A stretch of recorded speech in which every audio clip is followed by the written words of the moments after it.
Once upon a time, in a dense and ancient forest, there lived a cunning and ferocious wolf named Wily.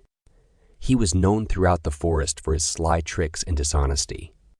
Wily's reputation was so infamous that the animals of the forest would tremble with fear at the mere mention of his name. One sunny morning, as the birds sang and the leaves rustled, Wily was roaming the forest in search of his next meal. His sharp eyes spotted a fat rabbit nibbling on some tender greens. The wolf's mouth watered at the sight of the plump rabbit, and he silently crept closer, ready to pounce. Just as Wily was about to make his move, a loud crack echoed through the forest. The rabbit, sensing danger, darted into the bushes, disappearing in an instant. Wily was left with nothing but his growling stomach. Furious, Wily looked around to see what had caused the noise. To his surprise, he saw a crane named Clara standing nearby, her long beak poking out from the hollow of a tree. "What were you doing, Clara?" Wily asked, trying to hide his anger.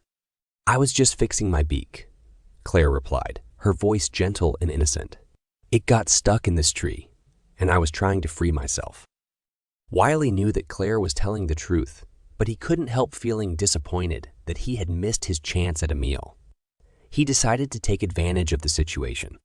"Well, Clara," Wily said with a sly grin, "since you were the reason I couldn't catch my lunch, you owe me a favor." Clara was a kind and generous crane, always willing to help others. She agreed to do Wily a favor, even though she knew he was not the most trustworthy animal in the forest. Wily wasted no time in coming up with a cunning plan. He pretended to have a terrible toothache and complained loudly. "Oh, Clara, my dear friend, my tooth is killing me. I can't eat anything. Can you please help me by removing the thorn from my tooth? It's causing me so much pain." Clara, being kind-hearted, couldn't refuse to help a fellow creature in pain. She agreed to help Wily and asked him to open his mouth. Wily did as he was told. But as soon as Clara put her head inside his mouth to examine the supposed thorn, Wily snapped his jaws shut, trapping her inside.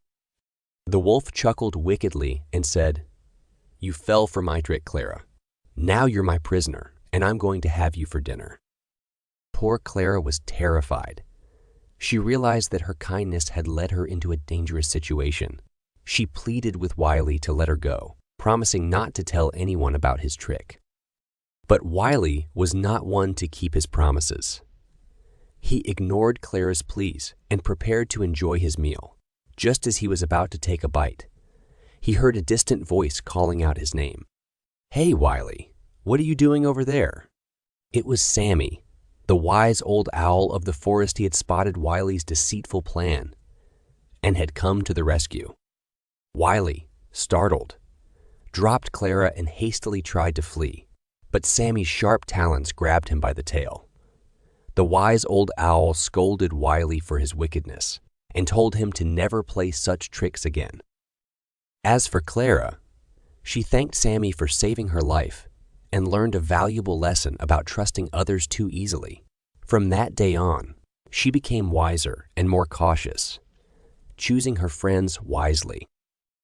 And Wily the wolf, well, he limped away, nursing a bruised ego and an empty stomach. He knew he had been outsmarted by the wise old owl and that his dishonest ways would only lead to trouble in the end. The morale of the story is that kindness and trust are important virtues, but it's equally important to be cautious and use your wisdom when dealing with those who may not have the best intentions. Kindness should be given freely, but trust should be earned.